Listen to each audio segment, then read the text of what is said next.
성경 말씀은 창세기 41장 37절에서 45절 말씀입니다. 창세기 41장 37절에서 45절 말씀 한 목소리로 합독하도록 하겠습니다.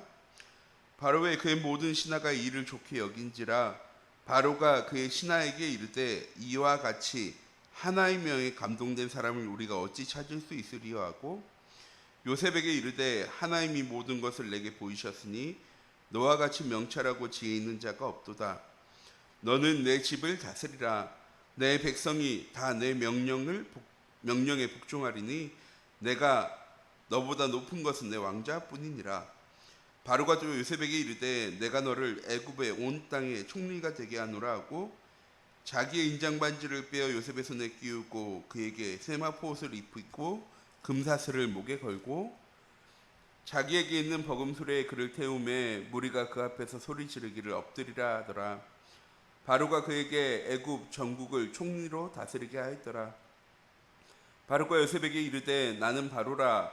애굽 온 땅에서 내 허락이 없이는 수족을 올릴 자가 없으리라 하고 그가 요셉의 이름을 사브나 바네아라 하고 또 온 제사장 보디베라의 딸 아스낫을 그에게 주 아내로 삼게 하니라. 요셉이 나가 애굽 온 땅을 순찰하니라. 아멘.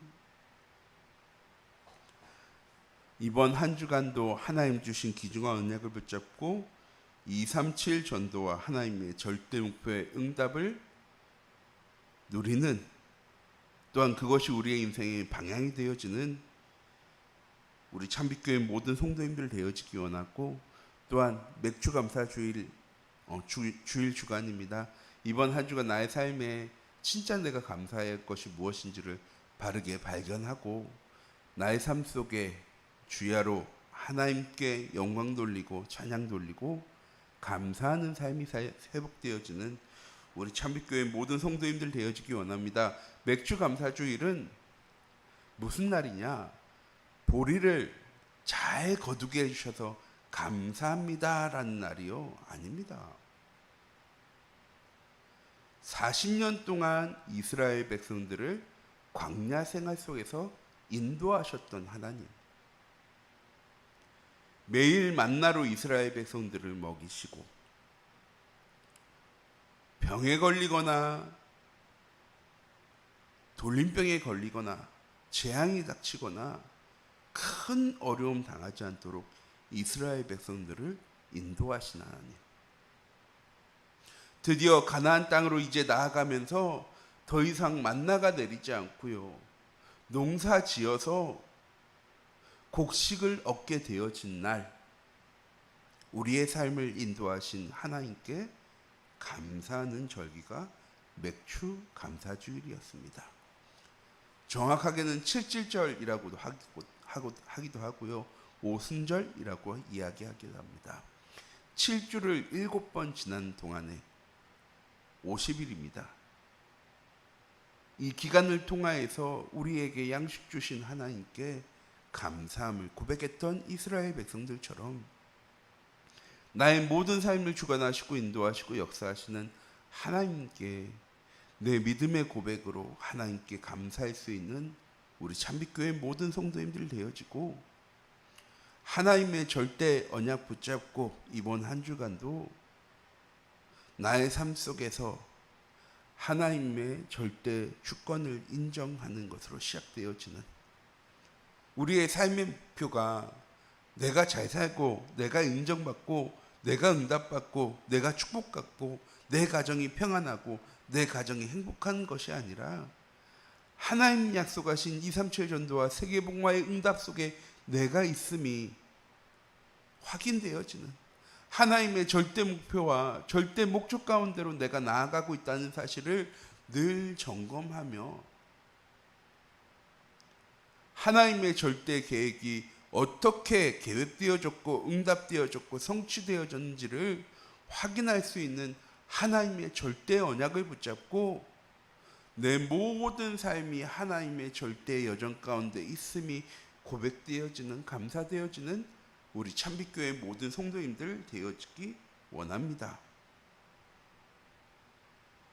오늘은 요셉을 통해서 하나님의 말씀이 어떻게 응답되어지고 성취되어졌는지를 확인해 보도록 하겠습니다. 하나님의 절대 주권. 하나님께서 아브라함과 이삭과 야곱과 요셉에게 약속하신 것이 있습니다. 지난주 주신 말씀이었죠. 창세기 12장 1절에서 3절 말씀. 너는 너의 본토 친척 아버지의 집을 떠나 내가 내게 보여줄 땅으로 가라. 너는 복의 근원이야.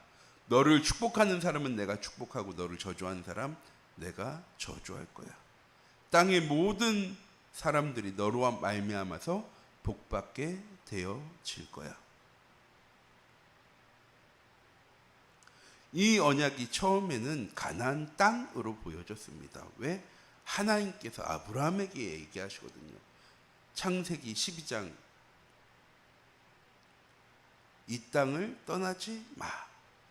그런데 아브라함은 점점 남방으로 옮겨 갑니다. 그리고 어려움 당하죠.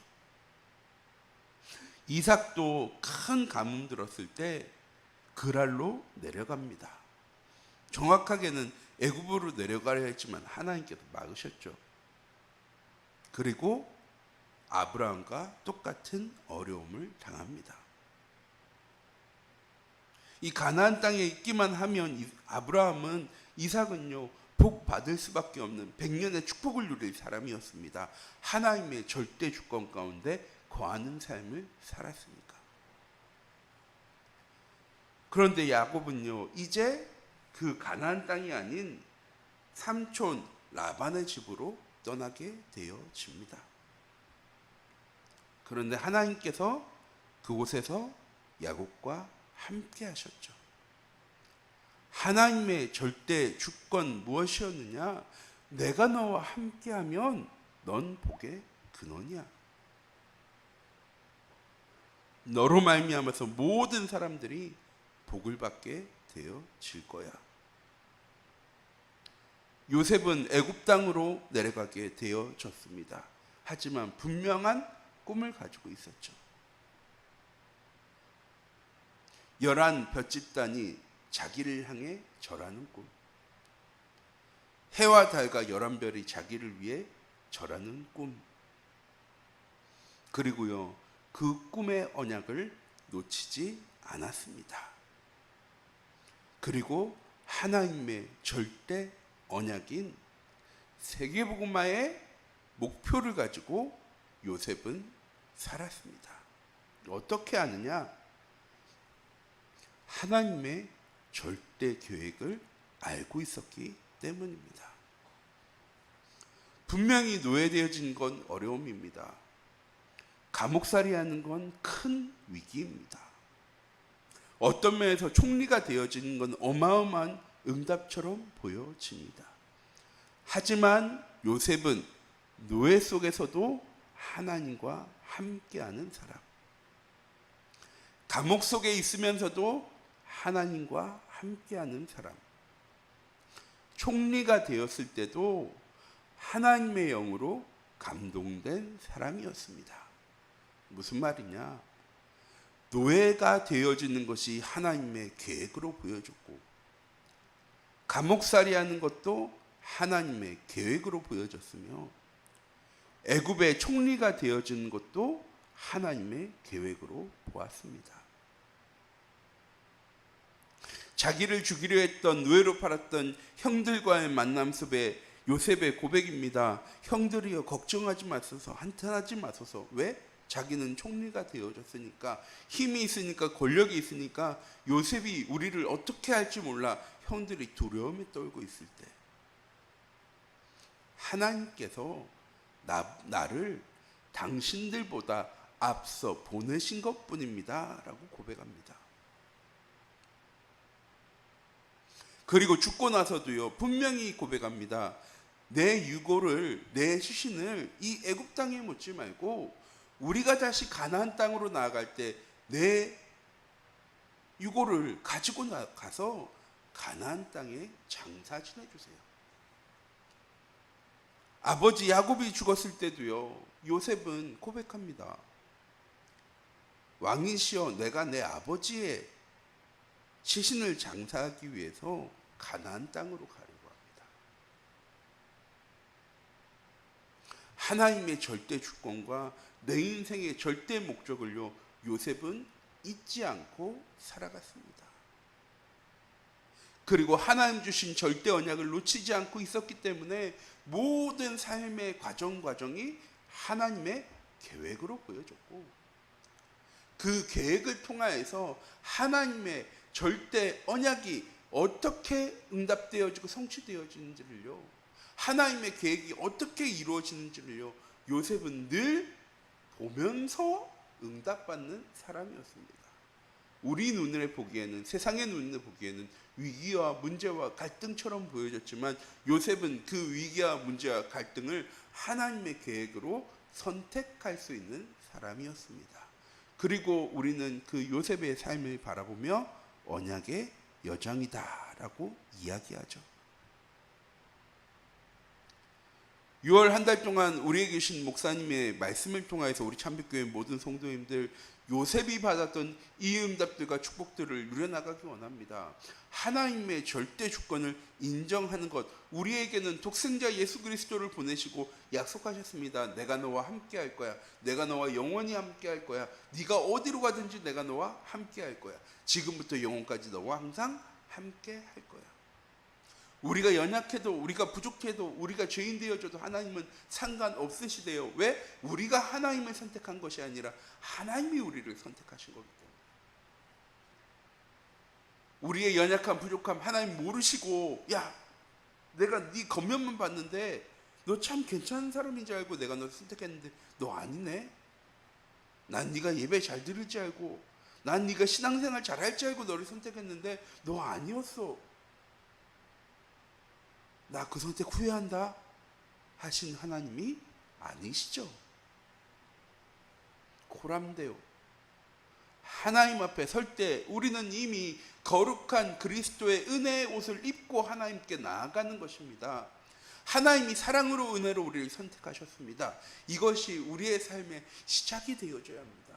절대 변하지 않는 것, 내가 하나님의 자녀라는 사실, 하나님 나와 함께 하시고 내 삶을 인도하신다는 사실, 그때 우리의 삶은 하나님의 절대 목적 가운데로 237과 세계복음화 가운데로 나아가는 그 시작이 되어지는 것입니다. 우리가 문제와 어려움과 위기와 갈등 겪는 것, 그것 때문에 우리가 넘어지는 것, 돌아가는 것뿐입니다. 반드시 우리의 삶은 237 전도와 세계복음화 가운데로 이번 한 주간도 나아가게 되어질 것입니다. 이걸 알고 살아가는 사람과 모르고 살아가는 사람의 삶은 전혀 다른 삶이죠. 그때 위기도 하나님의 계획으로, 문제도 하나님의 계획으로, 핍박도 하나님의 계획으로. 사자굴 속에 들어갔던 다니엘에게는 사자굴이 하나님의 계획이었습니다. 그걸 바라보는 느부갓네살 왕에게도 하나님의 계획이었습니다. 사드락과 메삭과 아벳느고에게는 풀무불 속에 들어가는 것이 하나님의 계획이었습니다. 스데반은 돌에 맞아 죽는 것까지도 하나님의 계획으로 발견되어졌습니다. 왜? 하나님 주신 절대 언약을 붙잡고 위기와 문제와 갈등을 선택했기 때문입니다. 위기와 문제와 갈등으로 보여진 것이 아니라 237 전도가 되어지는, 세계복음화가 되어지는 하나님의 계획으로, 우리의 수준으로 노력으로 능력으로 되어지는 것이 아니라 하나님의 수준으로 능력으로 되어지는 세계복음화의 응답을 보았기 때문에 사자굴을 선택할 수 있었고, 풀무불을 선택할 수 있었고, 돌에 맞아 죽는 순교도 선택할 수 있었던 것입니다. 우리는 그런 모든 전도자의 삶을 두고 언약의 여정이라고 이야기합니다. 오늘은 강단 말씀을 이 요셉의 삶, 그리고 우리 성경 속 인물의 삶으로 다시 한 번 더 바라보는 시간을 예배 시간에 함께 나눴습니다.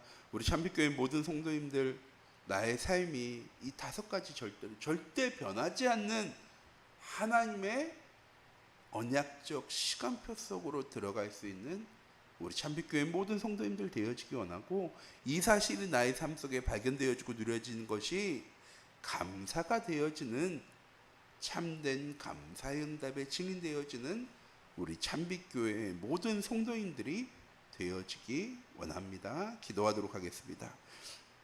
사랑의 하나님, 시간 기도합니다. 우리에게 주신 하나님의 절대 언약을 놓치지 않고 이번 한 주간도 하나님 우리의 삶이 237 전도가 되어지는, 세계복음화 되어지는 귀중한 은혜와 응답의 삶이 되어질 수 있도록 하나님 주의 성령으로 함께 하시고 인도하여 주시옵소서. 살아계신 주 예수 그리스도의 이름으로 기도드립니다. 아멘.